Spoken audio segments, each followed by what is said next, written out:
The Donald Trump administration said it is freezing childcare funds to all states until they provide more verification about the programs. The move comes after a series of alleged fraud schemes at daycare centers in Minnesota. According to an AP report, the Trump administration is focusing most on the blue state, even calling for an audit of some of its centers.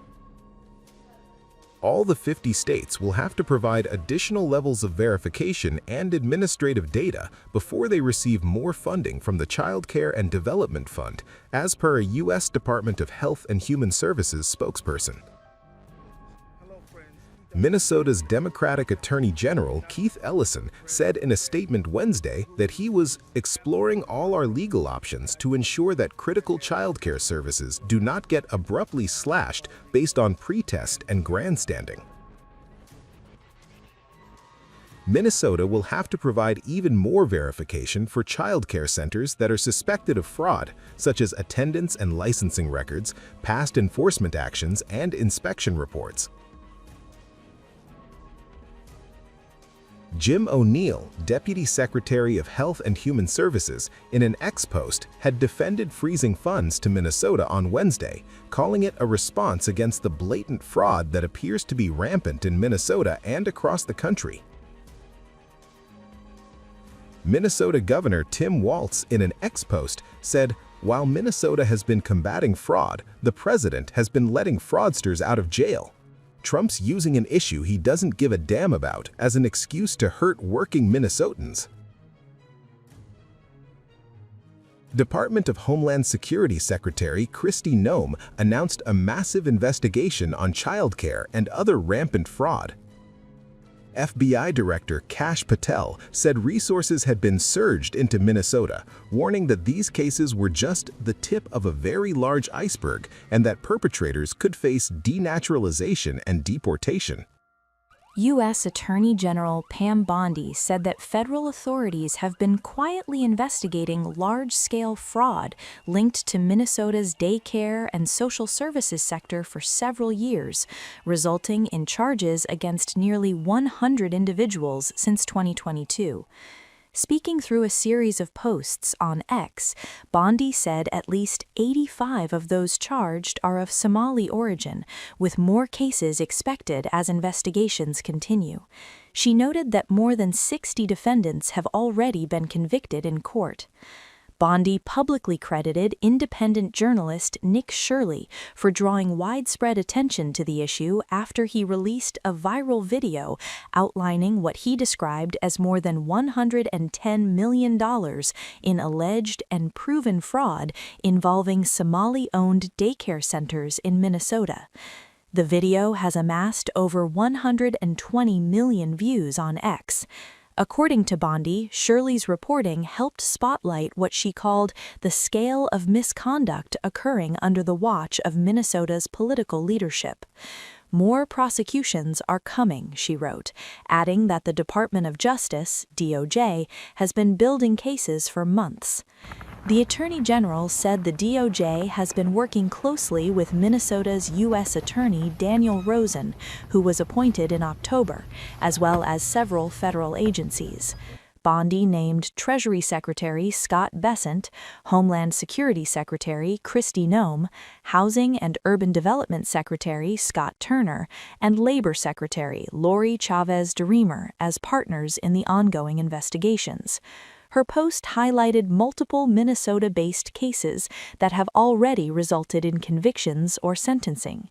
One of the most significant cases cited was the Feeding Our Future scandal, which Bondi described as the largest COVID-era fraud case in the United States. The federally funded child nutrition program claimed to have served millions of meals to children during the pandemic. Few, if any, were fed, Bondi said. According to the DOJ, 78 defendants have been charged in the case so far, with 57 convicted. Bondi said 72 of those defendants are of Somali descent, while 5 remain fugitives believed to be in Africa. Federal prosecutors estimate that between $300 million and $400 million in taxpayer funds were diverted overseas to East Africa and the Middle East. The alleged ringleader, Kenyan national Abdiaziz Shafi Farah, was sentenced to 28 years in prison and ordered to pay nearly $48 million in restitution, according to an August DOJ statement.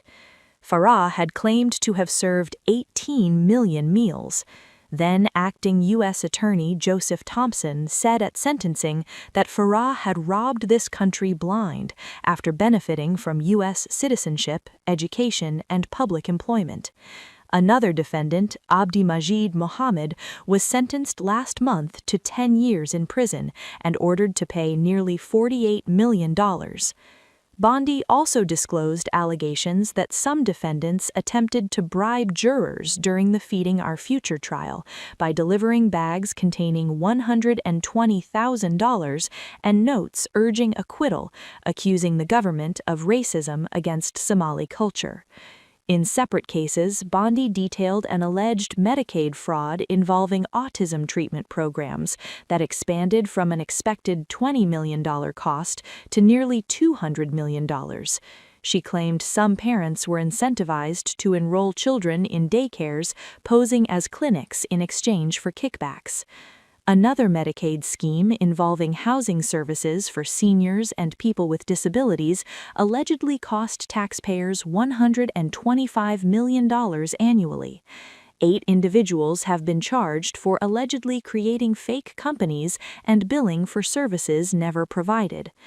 Thompson said the scope of fraud uncovered in Minnesota was unlike anything he had seen in his career. Homeland Security Secretary Kristi Noem confirmed on the same day that federal agents were deployed across Minnesota as part of what she called a massive investigation into childcare and social service fraud. Minnesota Governor Tim Walz's office did not immediately respond to requests for comment. Meanwhile, Shirley said he has received serious threats following his reporting.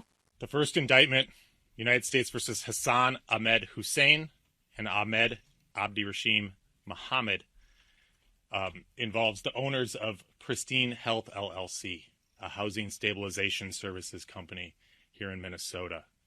These 2 defendants enrolled in the Housing Stabilization Services Program, purportedly to provide services helping people who were facing housing instability find and maintain stable housing. They did no such thing. Instead, they submitted fraudulent claims to Medicaid for services that they did not actually provide to those individual clients. In all, they obtained more than $750,000 in Medicaid payments through their fraud scheme, much of which they used for pretty extensive international travel, including to London, Sydney, Australia, Istanbul, Turkey, Dubai, and several locations in Saudi Arabia. The second case being announced today is United States versus Kamil Omar Salah, the owner of Safe Lodgings, Inc., another housing stabilization services company. As with the other defendants, Mr. Salah enrolled in the Housing Stabilization Program and began claiming to be providing housing stabilization services to people that were leaving drug and alcohol rehabilitation facilities. Again, he did no such thing. Instead, he just submitted fraudulent claims for services that he never provided. He submitted more than $1.4 million in fraudulent Medicaid claims, which he used to purchase more than $150,000 in cryptocurrency, as well as to fund his lifestyle. We learned recently that Mr. Salah actually fled the United States, after his company received a grand jury subpoena for records related to its participation in the Housing Stabilization Services Program. The 4th and 5th defendants are charged in United States versus Anthony Waddell Jefferson and Lester Brown. And this case is slightly different. This is an instance of what's essentially fraud tourism. Mr. Jefferson and Brown were residents of Philadelphia who had no connection to Minnesota, except for they heard that Minnesota and its Housing Stabilization Services Program was easy money.